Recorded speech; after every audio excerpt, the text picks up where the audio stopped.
Hello, എല്ലാവർക്കും പൊന്മുടി വ്ളോഗിലേക്ക് സ്വാഗതം. ഞങ്ങൾ ഒക്ടോബറിലാണ് പൊന്മുടിയിൽ പോയത്. അപ്പം കുറച്ച് ഒരു 2-3 ദിവസമായിട്ടേ ഉള്ളൂ ഞങ്ങൾ പൊന്മുടിയിലോട്ട് പോയിട്ട്. അപ്പം ഇപ്പം നല്ല മഴയൊക്കെ ആയതുകൊണ്ട് തന്നെ നല്ലൊരു അടിപൊളി സീസൺ ക്ലൈമറ്റ് തന്നെയാണ് ഇപ്പോൾ പൊന്മുടി എന്ന് പറയുന്നത്. അതായത് നമ്മുടെ നെടുമങ്ങാട് വിതുര ഭാഗത്തൊക്കെ മഴ പെയ്യുമ്പോൾ പൊന്മുടിയിൽ മൂടൽമഞ്ഞ് ഇറങ്ങുന്നത് കാണാൻ നല്ല ഭംഗിയാണെന്ന് കേട്ടിട്ടുണ്ട്. പക്ഷേ അത് സത്യമാണ്. ഞങ്ങളിത് ഒരു 7ാമത്തെ തവണയാണ് പോകുന്നത്. പക്ഷേ എല്ലാ സമയത്തും അത് കാണാൻ പറ്റില്ല. ഈ മഴയുള്ള സമയത്ത് തന്നെയാണ് ഇത് കാണാൻ നല്ല ഭംഗിയായിട്ടുള്ളത്. മൂടൽമഞ്ഞൊക്കെ ഇറങ്ങി നല്ല കാഴ്ച തന്നെയാണ് കാണാൻ പറ്റുന്നത്. അപ്പോൾ എല്ലാവർക്കും അറിയാം, പൊന്മുടി എന്ന് പറയുന്നത് സൗത്ത് ഇന്ത്യയിൽ തന്നെ ഫേമസ് ആയിട്ടുള്ളൊരു ഹണിമൂൺ ഡെസ്റ്റിനേഷനാണ്.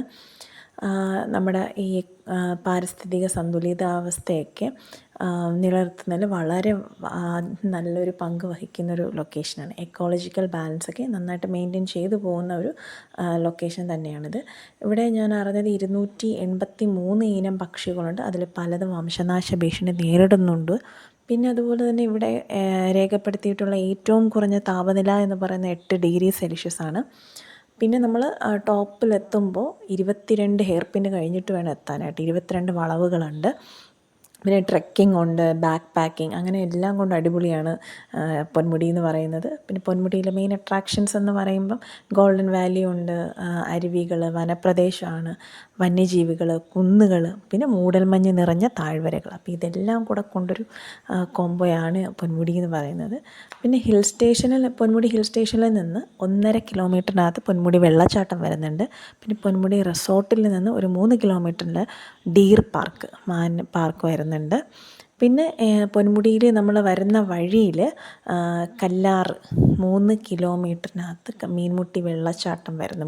കല്ലാറ് അവിടെ വിതുര കല്ലാറിൽ നിന്ന് ഒരു 3 കിലോമീറ്ററിനകത്ത് മീൻമുട്ടി വെള്ളച്ചാട്ടമുണ്ട്. അപ്പോൾ പൊന്മുടി കണക്കാക്കി നമ്മൾ വരുമ്പോൾ നമുക്ക് പേപ്പാറ ഡാമിൽ പോകാം, മീൻമുട്ടി വെള്ളച്ചാട്ടം ഒക്കെ ആ വഴിയിൽ തന്നെ ഒത്തിരി ടൂറിസ്റ്റ് പ്ലേസ് വരുന്നുണ്ട്. പിന്നെ ഈ പൊന്മുടിയിലോട്ട് നമ്മൾ വരുന്ന വഴി എന്ന് പറയുമ്പം നെടുമങ്ങാട് വന്നിട്ടാണ് വരേണ്ടത്. ഇപ്പോൾ തിരുവനന്തപുരത്തു നിന്നാണ് വരുന്നതെന്നുണ്ടെങ്കിൽ തിരുവനന്തപുരം റെയിൽവേ സ്റ്റേഷനിൽ നിന്ന് കാറുണ്ട്, ടാക്സി അവൈലബിൾ ആണ്, ബസ്സുണ്ട്. ഇപ്പോൾ തമ്പാനൂരിൽ നിന്ന് നമുക്ക് ഡയറക്റ്റ് പൊന്മുടി ബസ് കിട്ടും. ഇല്ലയെന്നുണ്ടെങ്കിൽ നെടുമങ്ങാട് വന്നിട്ട് അവിടെ നിന്ന് പൊന്മുടി ബസ്സിൽ കയറിപ്പോകുന്നതാണ്. ഇടയ്ക്കിടയ്ക്ക് ബസ്സുണ്ട്, പൊന്മുടി ബസ്. ഞാൻ ഈ വീഡിയോ കാണിക്കുമ്പോൾ അതിനകത്തും ബസ് പോകുന്നുണ്ട്. ഞങ്ങൾ പോയ സമയത്തും ഒരു 4-5 ബസ് ഞാൻ കണ്ടിട്ടുണ്ടായിരുന്നു. അപ്പം ബസ്സും അവൈലബിൾ ആണ് അത്യാവശ്യം. പിന്നെ എയർപോർട്ടിലാണ് വരുന്നതെന്നുണ്ടെങ്കിൽ അവിടെ നിന്നും ടാക്സി അവൈലബിൾ ആണ് ഡയറക്റ്റ് പൊന്മുടിയിലോട്ട്. പിന്നെ ഈ തിരുവനന്തപുരത്ത് നിന്ന് പൊന്മുടിയിൽ വരാൻ 55 കിലോമീറ്ററാണുള്ളത്. നെടുമങ്ങാടെന്ന് പൊന്മുടിയിൽ 37 കിലോമീറ്ററും വരുന്നുണ്ട്. വിതുരയിൽ നിന്നാണെങ്കിൽ 22 കിലോമീറ്ററും വരുന്നുണ്ട്. പിന്നെ ഇവിടുത്തെ ടൈമിംഗ് എന്ന് പറയുന്നത് ഇപ്പോൾ 8 മണി, രാവിലെ 8 മണി തൊട്ട് വൈകിട്ട് 4 മണി വരെയാണ് ടൈമിങ്. നേരത്തെ ഒരു 5:30 വരെയൊക്കെ ഉണ്ടായിരുന്നു. ഇപ്പോൾ ആ ടൈമൊക്കെ മാറിയിട്ട് ഇപ്പോൾ 8 മണി തൊട്ട് രാവിലെ 8 മണി മുതൽ വൈകിട്ട് 4 മണി വരെ. അത് കഴിഞ്ഞാൽ അവിടെ എൻട്രി ഇല്ല എന്നാണ് പറഞ്ഞത്. പിന്നെ ഒരാൾക്ക് ടിക്കറ്റ് 40 രൂപ വരും. 2 വീലർ ആണെങ്കിൽ 20 രൂപ എക്സ്ട്രാ നമ്മൾ കൊടുക്കണം. പിന്നെ റൂം അവൈലബിൾ ആണ്. റൂം ഇപ്പോൾ PWDയുടെ ഗസ്റ്റ് ഹൗസ് ഉണ്ട്. പിന്നെ അതുപോലെ KTDCയുടെ ഒക്കെ ഉണ്ട്. ഒരു ദിവസം റൂമിന് 600 രൂപ വെച്ചാണ് വരുന്നത്. വിത്തൗട്ട് ഫുഡാണ്. അപ്പോൾ ഇതൊക്കെയാണ് അവിടുത്തെ ഡീറ്റെയിൽസ്. ഇനി നമ്മൾ പോണ വഴി കണ്ട കടകളൊക്കെ ഒത്തിരി ഉണ്ട്. അപ്പോൾ അവിടെ നിന്ന് ഞാൻ ചായയൊക്കെ കുടിച്ചിട്ട് ഇങ്ങനെ അവിടുത്തെ പ്രകൃതി സൗന്ദര്യമൊക്കെ ആസ്വദിച്ച് നമുക്ക് ഇങ്ങനെ ചായയൊക്കെ കുടിക്കാം. അപ്പോൾ ഞങ്ങൾ പോകുമ്പോൾ മഴയുണ്ടായിരുന്നു. മഴയുള്ളത് കൊണ്ട് തന്നെ നല്ല ഭംഗിയായിരുന്നു കാണാൻ. ഈ മൂടൽമഞ്ഞൊക്കെ ഇറങ്ങുന്നത് കാണാൻ തന്നെ നല്ല ഭംഗിയായിരുന്നു.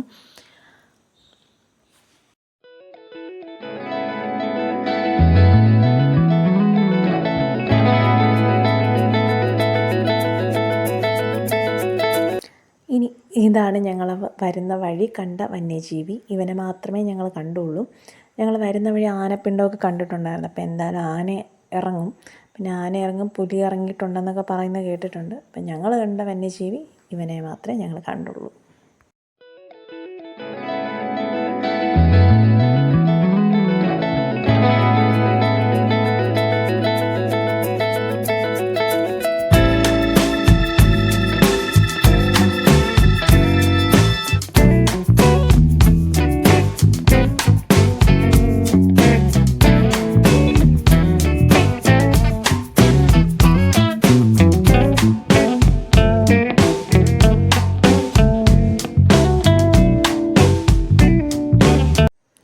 അവിടെ നിന്നെടുത്ത ടിക്കറ്റ് നമ്മളിവിടെ കാണിക്കുമ്പോഴാണ് നമ്മളകത്തോട്ട് കയറ്റി വിടുന്നത്. ഞങ്ങൾ പോകുന്ന വഴിയൊക്കെ ഇതോ കാണുന്നത് അത് സോങ് കവർ ഷൂട്ട് ചെയ്യുന്നുണ്ടായിരുന്നു. അപ്പോൾ ഇതുപോലെ ഒത്തിരി പേര് റീൽസ് എടുക്കാനും ഒക്കെ അവിടെ വരുന്നുണ്ട്. ഡാൻസൊക്കെ കളിക്കുന്നതൊക്കെ ഞങ്ങൾ കണ്ടു. പിന്നെ അത് മാത്രമല്ല ഒത്തിരി ടൂറിസ്റ്റ് ഉണ്ട്. ടൂറിസ്റ്റ് ബസ്സിലൊക്കെ ഒത്തിരി ആൾക്കാർ തമിഴ്നാടും വേറെ സ്ഥലത്തു നിന്നൊക്കെ ഒത്തിരി പേര് വരുന്നുണ്ട്.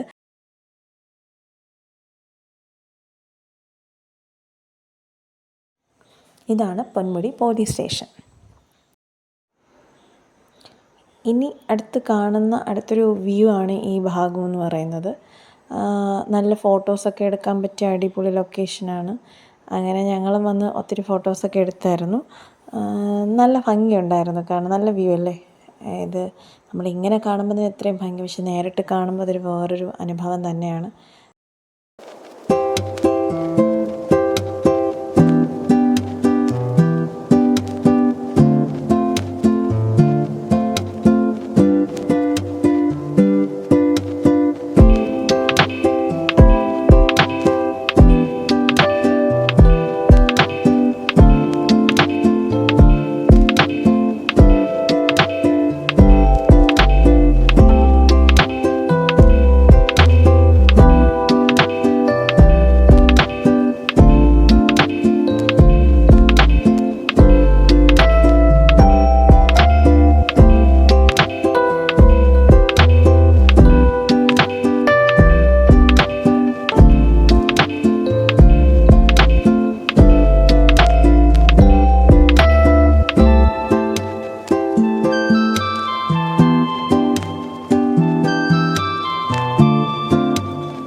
ഇതാണ് ടോപ്പിൽ എത്തുമ്പോൾ ഉള്ള വ്യൂ എന്ന് പറയുന്നത്. ഇതിൽ നമുക്ക് ട്രെക്കിങ്ങിനൊക്കെ ഒത്തിരി സ്ഥലങ്ങളുണ്ട്. പൊന്മുടിയിൽ നമുക്ക് അറിഞ്ഞുകൂടാത്ത ഒത്തിരി സ്ഥലങ്ങൾ ഉണ്ടെന്നാണ് പറയുന്നത്. അപ്പോൾ അവിടുത്തെ സ്റ്റാഫിനടുത്തൊക്കെ ചോദിച്ചിട്ട് നമുക്ക് പോകാം. ഇപ്പം മഴ ആയതുകൊണ്ട് തന്നെ പല സ്ഥലങ്ങളിലോട്ടും നമുക്ക് പോകാനായിട്ട് അവർ സമ്മതിക്കില്ല. ഞങ്ങൾ ഒരു അരുവിയിലോട്ടൊക്കെ ഇറങ്ങാൻ വേണ്ടി ചോദിച്ചപ്പോൾ അവർ പറഞ്ഞത് മഴ ആയതുകൊണ്ട് തന്നെ അങ്ങോട്ടൊന്നും എൻട്രി ഇല്ല എന്നാണ് പറഞ്ഞത്. അപ്പം ഇങ്ങോട്ട് ഈ ഒരു സൈഡിലോട്ട് പോവാം. പിന്നെ നമ്മുടെ മുകളിലോട്ടൊക്കെ പോകുന്നത് എല്ലായിടത്തും ചെന്ന് കാണുന്ന ഒരേ ഒരു മൂടൽമഞ്ഞ് ഇറങ്ങിയ കാഴ്ച തന്നെയാണ് കാണുന്നത്.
അവിടെ എത്തി നടന്ന് ഈ റോഡിലൂടെ വരുമ്പോൾ ആ ഇടത് സൈഡ് കാണുന്നതൊക്കെ നമുക്ക് കാണാൻ പറ്റുമായിരുന്നു. പക്ഷേ ഇപ്പോൾ അത് മഞ്ഞ് കൊണ്ട് മൂടിയിട്ട് നമുക്ക് കാണാൻ പറ്റില്ല.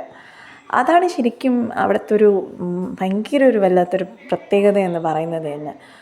ഇടയ്ക്കിടയ്ക്ക് മഞ്ഞുകൊണ്ട് മൂടും, പിന്നെ വീണ്ടും ആ പഴയ പോലെ ആവും, വീണ്ടും മഞ്ഞുകൊണ്ട് മൂടും. അത് ഇടയ്ക്കിടയ്ക്ക് ഇങ്ങനെ മാറിയും തിരിഞ്ഞത് വരുന്നത് കാണാൻ തന്നെ ഭയങ്കര ഭംഗിയാണ് കാണാൻ. പിന്നെ നമ്മൾ ഒത്തിരി ഇങ്ങനെ മഞ്ഞുകൊണ്ട് മൂടുമ്പോൾ കുറച്ച് സ്ഥലം കഴിഞ്ഞിട്ടുള്ള ആൾക്കാരെ നമുക്ക് കാണാൻ പോലും പറ്റില്ല. അത്രയും കൊണ്ട് ഇങ്ങനെ മഞ്ഞ് കൊണ്ട് ഇങ്ങനെ മൂടുകയാണ് ചെയ്യണത്. അത് കാണാൻ തന്നെ ഭയങ്കര ഭംഗി. ഇനി നമ്മൾ പോകുന്നതെന്ന് വെച്ചാൽ ഈ പാറയിൽ കയറിയിട്ട് മുകളിലോട്ട് അങ്ങോട്ടുള്ളൊരു വ്യൂ കാണാൻ വേണ്ടിയിട്ടാണ് പോകുന്നത്. അപ്പോൾ ഇത് ഇവിടെ പോയിട്ട് നമ്മൾ കാണുമ്പോൾ അതേ സെയിം ഈ മഞ്ഞ് ഇങ്ങനെ ഇറങ്ങി കാണുന്ന ഒരു കാഴ്ച തന്നെയാണ് കാണാൻ പറ്റുന്നത്.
അങ്ങനെ ഞങ്ങൾ പൊന്മുടിയിലെ ടോപ്പിലുള്ള മനോഹരമായ കാഴ്ചകളൊക്കെ കണ്ടിട്ട് ഞങ്ങളിങ്ങനെ തിരിച്ച് ഇറങ്ങുകയാണ്. അപ്പോൾ തിരിച്ചിറങ്ങുമ്പോഴും കാണാൻ പറ്റുന്ന കാഴ്ചകൾ ഇതൊക്കെ തന്നെയാണ്. അപ്പോൾ മഴയൊക്കെ ഉള്ളത് കൊണ്ട് തന്നെ എല്ലാം ഒന്നും നമുക്ക് എടുക്കാനുള്ള ഒരു ഇത് പറ്റിയിട്ടില്ലായിരുന്നു. പിന്നെ അത് നോക്കി അവിടുത്തെ ഒരു ആൻറ്റിയാണ് ഈ തേയില ഒക്കെ വെച്ചിട്ട് വെക്കാൻ വേണ്ടി നിൽക്കുന്നുണ്ട്. പിന്നെ എൻ്റെ കാലിൽ എന്തോ ഒരു ബുദ്ധിമുട്ട് തോന്നി. ഞാൻ നോക്കുമ്പോൾ കൊളയട്ടത് ഈ വിരുദൻ എന്നെ കടിച്ച് എൻ്റെ കാലിൽ നിന്ന് ബ്ലഡൊക്കെ പോയി. പക്ഷെ നല്ലതെന്നാണ് പറയുന്നത്. പിന്നെ വരുന്ന വഴി ഇങ്ങനെയുള്ള കുറച്ച് സാധനങ്ങളൊക്കെ നമുക്ക് കിട്ടും അവിടെ. അപ്പം മാങ്ങയും കൈതച്ചക്കയും ഒക്കെ നമുക്ക് ഇതുപോലെ ഈ മുളക് പൊടിയും ഉപ്പൊക്കെ ഇട്ടിട്ട് തരും. അപ്പോൾ അങ്ങനെ ഞങ്ങൾ അവിടെ നിന്ന് വാങ്ങിച്ചിങ്ങനെ കഴിക്കുകയാണ്.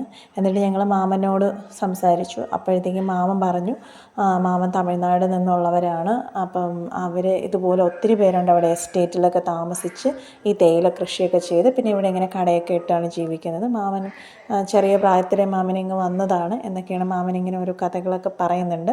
പിന്നെ മാമയെ നമുക്ക് ഒരു ലൊക്കേഷൻ പറഞ്ഞു തരാണ്. അവിടെ നിന്ന് ആ ഇടത്തോട്ട് കാണുന്ന വഴിയിലൂടെ പോവുകയാണെന്നുണ്ടെങ്കിൽ പിന്നെ ഒരു മരമൊക്കെ ഉണ്ട് അവിടെ നല്ല ഫോട്ടോ ഒക്കെ എടുക്കാൻ പറ്റിയ നല്ല ലൊക്കേഷനാണ് എന്നൊക്കെ മാമൻ പറഞ്ഞു തരുന്നുണ്ട് ഞങ്ങൾക്ക്. മാമൻ നല്ല കമ്പനിയായി ഞങ്ങളുമായിട്ട്.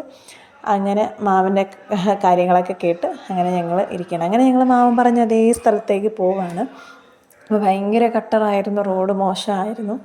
അങ്ങനെ ഞങ്ങൾ വിചാരിച്ചു ആദ്യം ഏതാണോ കാണുന്നത് അവിടെ വരെ പോകാമെന്ന് വെച്ചാൽ റോഡ് നല്ല മോശമായതുകൊണ്ട്. അങ്ങനെ ഞങ്ങൾ മാമൻ പറഞ്ഞ ഈ മരവും കണ്ടു. പിന്നെ ഇതാണ് തേയില കൃഷി. അവിടുത്തെ ഈ മൂന്നാറിലൊക്കെ കാണുന്ന പോലെ അത്രയും വൈഡായിട്ടില്ലെങ്കിലും അത്യാവശ്യം ഉണ്ട്, ഇവിടെയും കൃഷിയുണ്ട്. ഈ പറഞ്ഞ പോലെ ഈ റോഡ് നേരെ പോകുന്ന എസ്റ്റേറ്റിലുള്ളവർ താമസിക്കുന്ന സ്ഥലമാണെന്നാണ് മാം പറഞ്ഞത്. അവിടെ ഉള്ളവരൊക്കെ കൂടി ചെയ്യുന്ന കൃഷിയാണിത്. അങ്ങനെ ഇതൊക്കെ കണ്ടിട്ടാണ് നമ്മൾ അവിടെ ഒരു ചെറിയൊരു വെള്ളച്ചാട്ടം കണ്ടു. അതൊക്കെ കണ്ട് ഞങ്ങളിങ്ങനെ ഇറങ്ങുകയാണ്. അപ്പോൾ കണ്ടല്ലോ നല്ല ഇരുട്ട് മൂടി ഇങ്ങനെ വരുന്നുണ്ട്. ഒരു 5-5:30 സമയമായിട്ടും ആയതേ ഉള്ളൂ, പക്ഷെ നല്ല ഇരുട്ട് മൂടിയൊക്കെ വരുന്നുണ്ട്. അപ്പോൾ ഇതൊക്കെയാണ് ഞങ്ങളുടെ പൊന്മുടി വിശേഷങ്ങൾ. ഞങ്ങൾക്കറിയാവുന്ന കാര്യങ്ങളെല്ലാം തന്നെ ഞാൻ ഈ വീഡിയോയിൽ ഉൾപ്പെടുത്തിയിട്ടുണ്ട്.